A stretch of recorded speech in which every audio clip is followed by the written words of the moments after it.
This is the Kitchen Sink WP Podcast, episode 475. I program my home computer. We have a server crash, 404 error, page not found, links aren't working, system is crashing, system is crashing, system is crashing.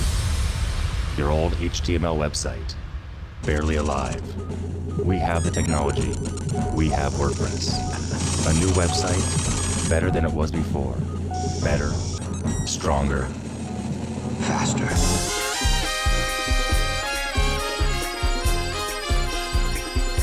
We have the technology. The technology. Why, hello everybody, this is Adam Silver, the host of the Kitchen Sink WP Podcast. Thanks for being here. Let's get started. All right, upcoming events, we have none next weekend. Sad but true, so moving right along to segment 1. In the news, a few things to talk about here. First and foremost, WordPress 6.2 was released last week. I was wrong on the initial date that I said it was going to be Monday, the day of that episode came out. It was actually supposed to be Tuesday, but then it turned out to be Wednesday. There was a one-day delay. So, all that said, 6.2 is out. It's named, the code name or the name of it is called Dolphy, named for the woodwind jazz whiz, the multi-instrumental Eric Allen Dolphy Jr. So there you go.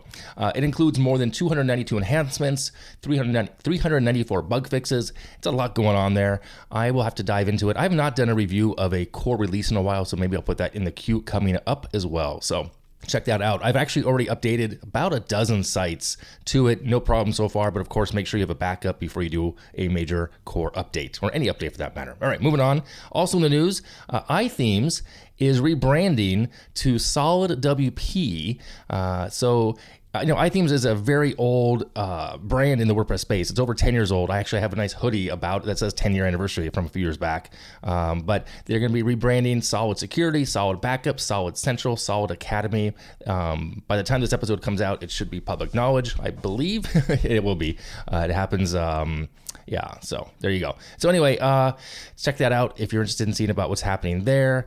And what else is in the news? Oh, one more thing in the news. Yoast SEO, back on March 28th, just a few days back, released 20.4 version of Yoast SEO, which gives crawlability features from premium to free as part of the efforts to make the web greener. There's a link in the show notes about how that affects the world as a whole and by servers and whatnot. Pretty cool information there as well. So there's that as well. All right, is that it for the news? Yeah, so WP 6.2, Yoast, and iThemes. Yeah, that's about it. All right, moving on. Segment 2, the meat and potatoes of this week's episode. So continuing my series on non-WordPress LMS alternatives, this week I'm diving into Teachable. So I checked out the website. There's a lot on the website, a lot of resources, some interesting information too, honestly, which I thought was interesting.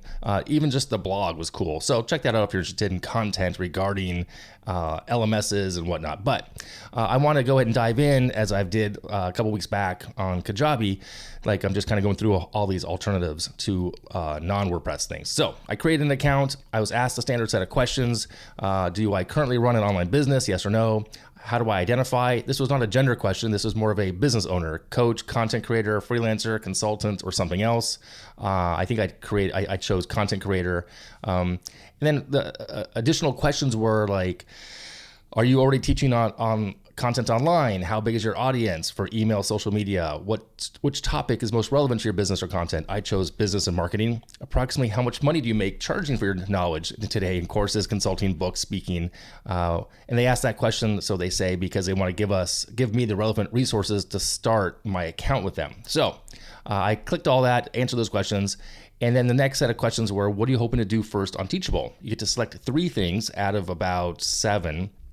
I chose online course, coaching program, and community or forum. The other options were digital downloads, creating a pre-sale, I'm not sure yet, and something else. So I chose those 3 that I said, and I tested 2 of them. We'll get to that in a minute here.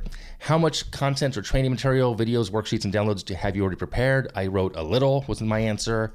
And then the next screen, once that was done, you're taken to what looks like a dashboard. And because my name was Adam, it said, welcome to Adam's school.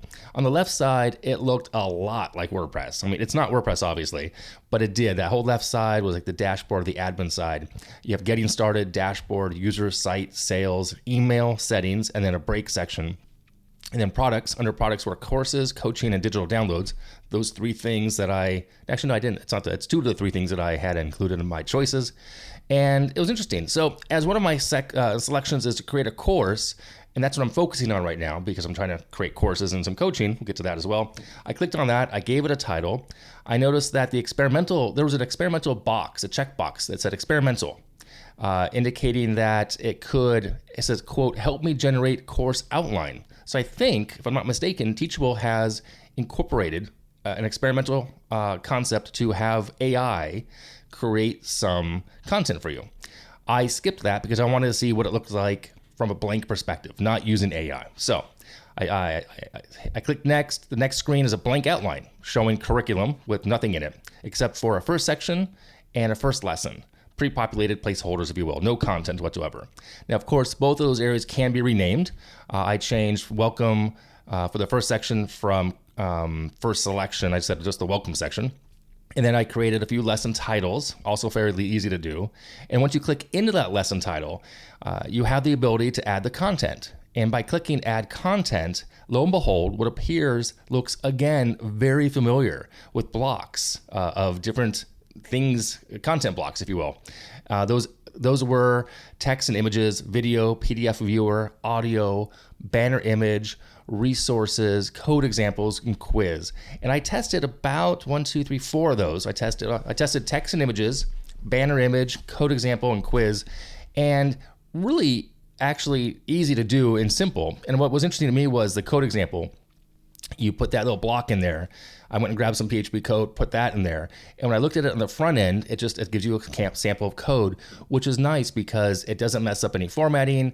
It's not confusing. It makes sense of what it is. So anyway, really simple, easy to use. You can rearrange things and whatnot. And there's also some marketing tools for upselling. I didn't even check into that whatsoever. So moving on to the next logical step, adding a price to the course. And the reason I knew this was the next logical step was on the very bottom of this page, there is a workflow banner, an icon banner. It tells you, first and foremost, add information. Number 2, add curriculum. Number 3, add price. Number 4, publish. And it goes from left to right. So makes sense.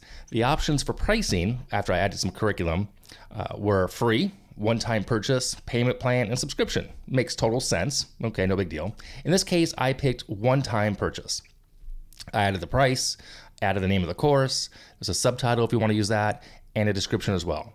Other options here are you can limit enrollment, but not on the free plan. On that free plan, you cannot limit enrollment, which I was like, oh, that's interesting. Okay, you have to pay. We'll get to the payment later as far as what this all cost. So I clicked publish, and then I found the link to test incognito, and voila, there it was. Pretty cool, pretty basic, pretty easy. Mind you, this is just 1 or 2 quick little sections of a course that I'm in the process of maybe building for publication, to put out there. I wanted to check out as well the coaching offer because these days I'm trying to do some coaching. So I clicked over to products and I said new coaching. I gave it a program, the program name, and then I'm presented with some options. The options being a new intake form, new clients go directly to checkout after they're enrolled, or with an no intake form, they just go right to the coaching area. There's an intake form version, and there's also an intake form with approval. So I went ahead with intake form with approval because that's how I thought it makes the most sense for what I wanted to test. The next thing up is pricing. Again, free, one-time payment, or subscription. I did a free coaching plan. Oh, actually, no. I set up the one time, and I want to mention this from before. On the other course itself, I wanted to change the price to see if I could do that. And you can, but the caveat is you actually have to cancel that payment access plan, if you will, create a new one. You have to archive it. You can't change the price in the initial plan. You can't just modify it willy-nilly. You have to literally archive it and create a new one with a new price, which I thought was interesting, and I don't know why that is like that. I just have no idea. So anyway, same thing happens here. So I created a free version of the coaching, and I wanted to sign up, so I used an old Gmail account I have to test this from coaching to see what that process looks like. And apparently, all I could do initially was send messages back and forth between coach and client, because apparently I forgot to create the content for that onboarding, those questions and whatnot. So, there's a lot to dive in there as well. You have to set up that content. It's like a course, and you can do milestones, but there's also the built-in communication chatting back and forth, which I thought was pretty cool. Again, there's a lot going on here in these services and these platforms like Kajabi, in this case, Teachable as well. So it's a 30,000 foot view. Teachable has a lot of functionality. And I believe if you're clear about the goals, it could be a really good service if you want a non-WordPress option. Again, I don't. And the reason I don't is because of pricing. And this is the current deal breaker for me. I think it's kind of expensive. Not the monthly per se, but the fees on the back end. So from pricing perspective, there are 3 main tiers. There's free up to $120 a month if you pay annually. And of course, they say if you do the annual payment, you save 33%. It makes total sense. The higher tier you pay for, the less percentage in transaction fees. You get more admins on the account. You get a custom domain, the $40 a month and up, not in the free level, standard stuff.